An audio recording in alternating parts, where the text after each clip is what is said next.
am, well, I was trying to come up with a good joke or something, but I am speaking at and attending the Microsoft 365 collaboration conference that's happening.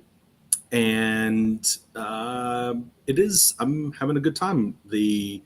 Uh, did a workshop, full day workshop, and great, interaction and questions and such. So I am, yeah, I'm looking forward to the rest of the week for the conference. It's so cool being able to be there in person with people and asking and answering questions and all that other interaction that happens around it. You said too that the Grammys are being hosted there? Yeah, so got to, rub elbows with, people going to the Grammys, Grammy Awards. So, all that entails. But yeah, the whole in person aspect is, I'm very thankful and blessed to be here. So, yeah. Cool. All right, let's rock on with the show.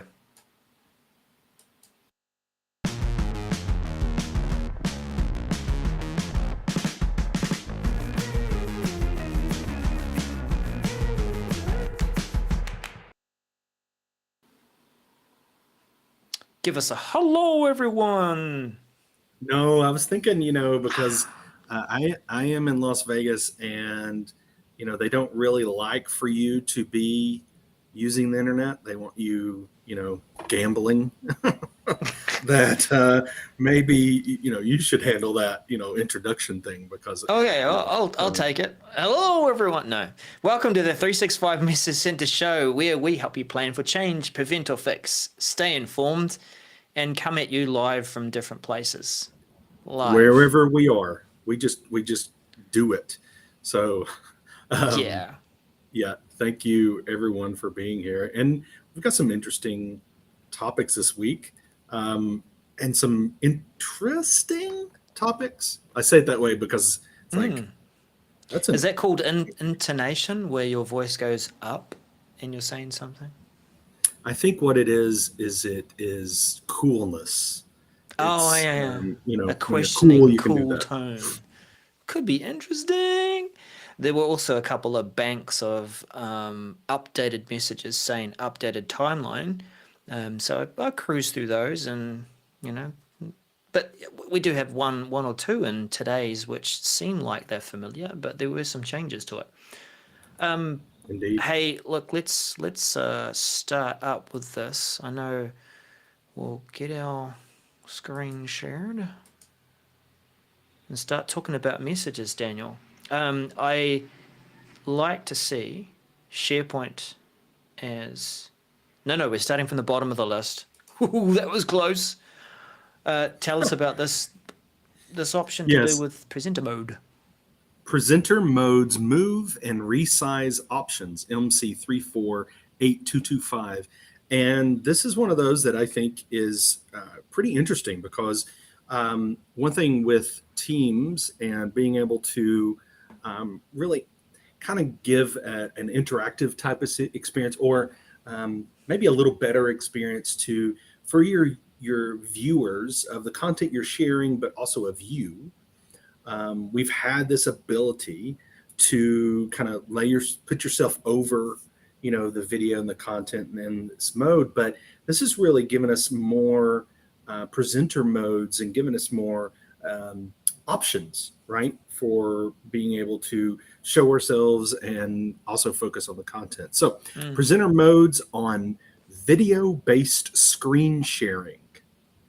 VBSS, I've never heard of that acronym, but okay. Visual Basic Studio Service. Right, or something.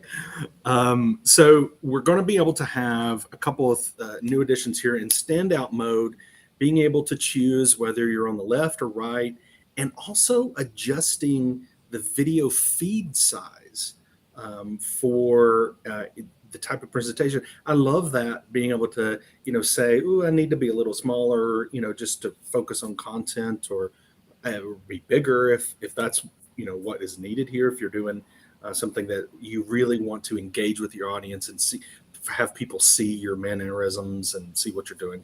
Anyway, and then this flexible arrangement, being able to on reporter or side by side modes, to be able to change according to, the content size, being able to change according to the presenter's video size. I, you know, this whole, and I'm not surprised by this, but this whole, as far as innovation happening here and continuing to improve this experience. But I like seeing it. It's nice to be able to see even more improvement in this area. Unfortunately, we don't have any screenshots or anything of the like. I'm a little disappointed.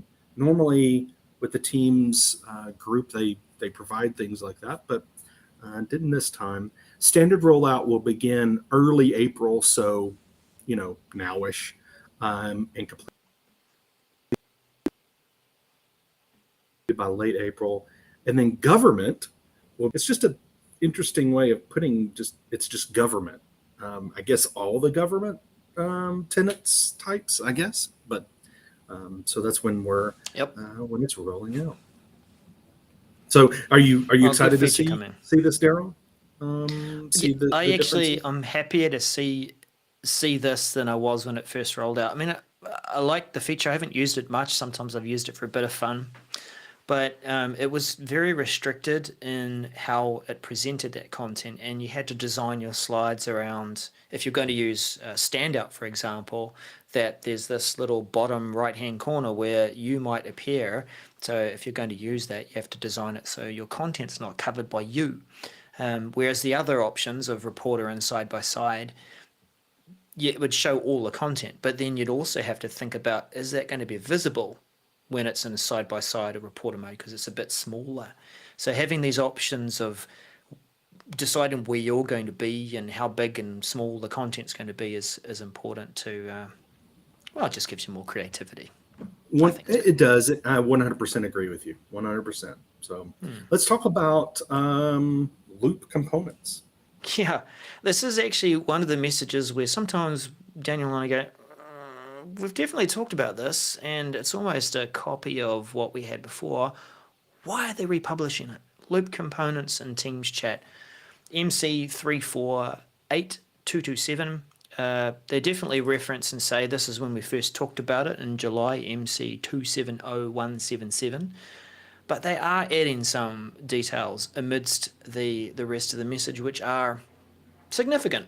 One being that the fluid files in the background, which is what the technology was based on, and I guess currently still is it's now more widely known as loop, and the files will be .loop files. When you go into OneDrive, the new loops that you create, I don't see from what point, but you'll create them one day and they'll just be .loop files instead of .fluid. So making that more consistent with the change. Additional information in there is still all about loop and rolling things out. You will have it, right? It's already there in most of our environments. The other thing about it in this message, all right, so here, in the next couple of months, the current setting is fluid enableable change. Oh, no, that's fine too. It was more about these resources, Daniel. They have added a couple of good pages to check out and learn more information. And they have updated them too. So that's about it. It would be what we would class as a short mention, but enough to say that there are some changes that are notable. Well, and I think anytime they do a rename of an extension or the way that's going to work, it's nice to know that just in case we need to change our processes or, notify users or something so there's no confusion. So, yeah. Yep. Yeah. Well, moving on to something else to do with Teams and another quick mention. Yeah. This is a kind of a quick mention. Microsoft Teams text predictions for Teams Mobile Android MC341572, and it's exactly that. So bringing the text predictions to Teams app in mobile app in Android, being able to, so there's a nice screenshot, it's quite large, being able to, so you can have that turned on for suggested replies and actions, and you're going to be able to take advantage of that action where you can swipe an ad that content for predictions so that it really can save time and, for me, reduce typos, so that you're not having to go back and edit because you did a typo, or just say, forget it, I'm sending it, and now you've got something with typos in it. So yeah, this is it's quick mention, rolling out early April, so now-ish, and completed by late May. So all you Android people, be looking for that. I find that initially when it's just suggesting to complete one word, I'm more inclined to continue to use the inbuilt autocomplete with iPhone, and I'm sure Android has the same. But when it starts to understand and learn phrases in the context of what you're typing, that becomes more useful for autocomplete. So yeah, enjoy, Android users. Yeah. Here's something interesting about Viva Insights. Inspiration library for Microsoft Viva Insights, MC 349511. We're talking about Microsoft Viva Insights for personal insights. What would have been my analytics in the past. When you add the Insights app today, whether you're subscribing or not, you get personalized insights that tell you about how you work and give you some suggestions about how to tune out for the day, or book yourself some focus time. Now, this update actually refers more to the organizations that are subscribing to Viva Insights. They're paying that extra dollars per user per month, and they're getting a whole lot more features, certainly on the management side and the organizational insights side. But to give more value to this premium subscription, the individual or personal insights that you get will have recommendations, and they'll be coming from sources like Harvard Business Review and Thrive. So you won't get that if you're just using the free version of Insights. This comes from that premium subscription. And again, we don't have a screenshot or anything of what that's like, to be honest. Actually, I know this link to the blog post goes through to quite a lengthy article that bundles up a whole lot of other things about what's happening and coming to Teams and Viva and stuff. So check that out. But Daniel, what do you think about getting personalized recommendations that are coming from sources like Harvard Business Review? I think it's great that the more we can give those insights that can help us. Don't take this the wrong way. I just feel like, not you personally, but Viva Insights. Don't take it the wrong way. But it feels kind of bland. It feels kind of the same thing over and over. So maybe if we could get some more of insights and some additional like this, and I highly anticipate not being the last edition, right? Getting more sources, I feel like that'd be a great addition. So I like seeing that, adding more to it. If I can jab you there, Daniel, maybe you're seeing the same insights because you're not doing anything about it.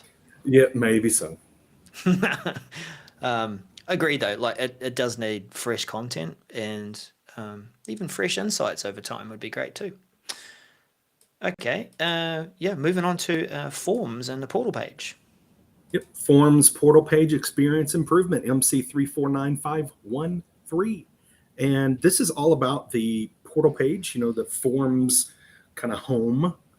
Users are going to be, you're going to be able to create quizzes and forms and separately, which is awesome. That was the first one. I've seen people get really not understanding how that works and go create a quiz. How is that different? And so it's nice to have that separately, and have form templates there, which is awesome. And then, really giving easier access to my forms, which is probably one of the biggest frustrations I see with users, is trying to find their content and how that, make that easier. It's kind of easy, but it's not like in your face easy, So having your collections and having my forms right there for you. So it's just a revamp of that page, rolling this out mid-April and completed by mid-May. And this is yet another example of the reason why you should not create your own user training guides with screenshots. I was just thinking about this past week, is that there's going to be so much changes coming. We talk about it every week, changes, right? That's the whole point. But there's even more that are coming that I was just thinking, man, I hope people have stopped creating their own user documentation. Meaning the whole go here and click here and then click here and then, screenshots of all of this kind of stuff. Please try not to do that as much as possible, because the rate of change is so quick that it's just, you can't keep up. Unless that's your sole job and you want to keep job security, then I guess go for it. But everything's changing so much. And this is just a landing page kind of experience. I think it's a good update, good changes, but it would change everything. If a user's trying to follow your documentation, right? And then they go, this does not look like that. Well, what am I supposed to do? Train users how to use other than where to click. Yeah, exactly. Anyway. So, Darrell, I want to request some things. You want to sort of elaborate on that? Oh, Teams apps. Okay. Well, if you've got a request in and you've seen something in the Teams store, then I might be able to help you. I've probably blocked it on purpose, but this message MC350372 is about enabling Daniel to make requests for an app that maybe I haven't approved yet as a Teams admin. So for organizations that are running a tight ship and are only allowing certain apps to be used, whether it be some from the Teams store, some that you've published yourselves internally, then this feature allows Daniel or anyone to be able to go in and make a request for an app that they would like to have access to.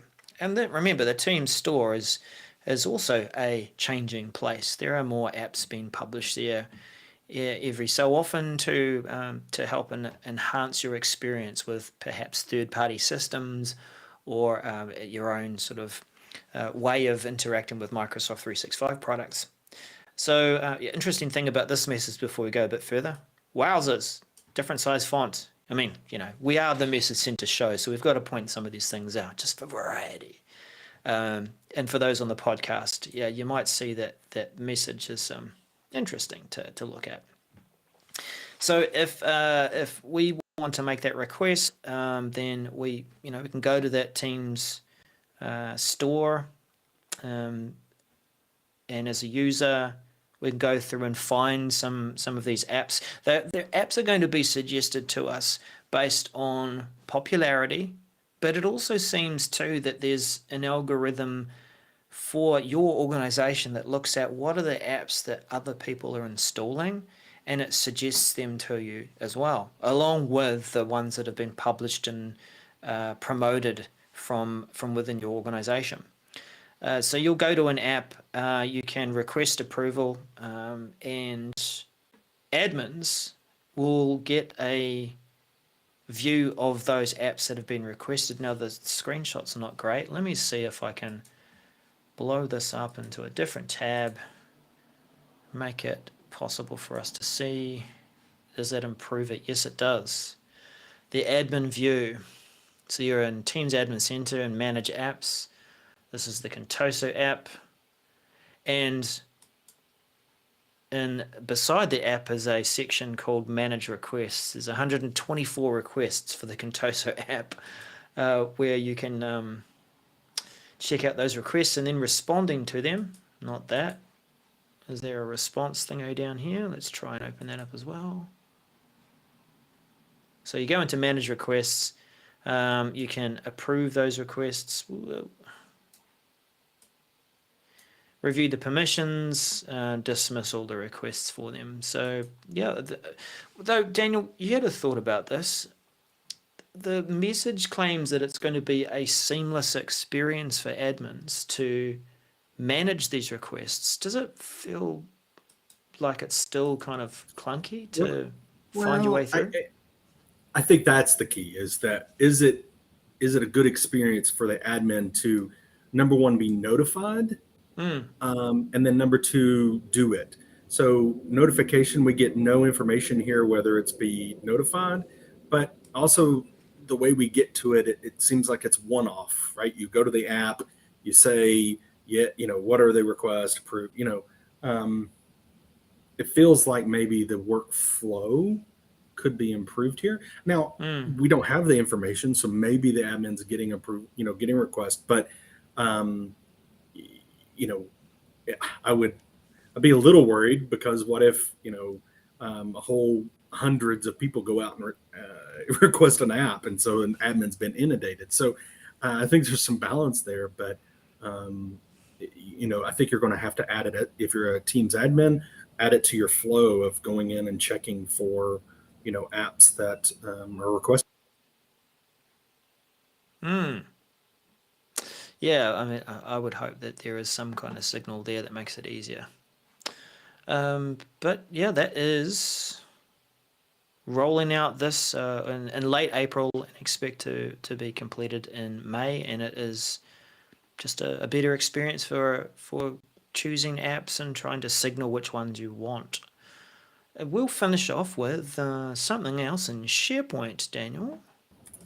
Indeed, this is SharePoint Create from the SharePoint app bar, MC350768. And this is the SharePoint app bar, if you'll remember, is that app bar on the left-hand side that you as a user will see in every SharePoint site in your tenant. This is where you get your global navigation. This is where you get access to content.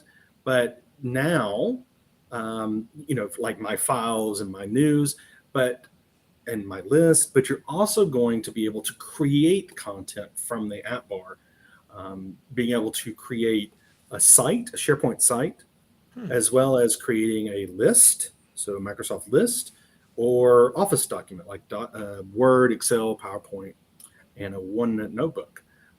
So this is and I've actually already got it for some reason. Don't know why I have it already, but it's supposed to be targeted release out in mid-April and be completed by late April, and then standard release early May and completed by mid-May. So you can't disable this.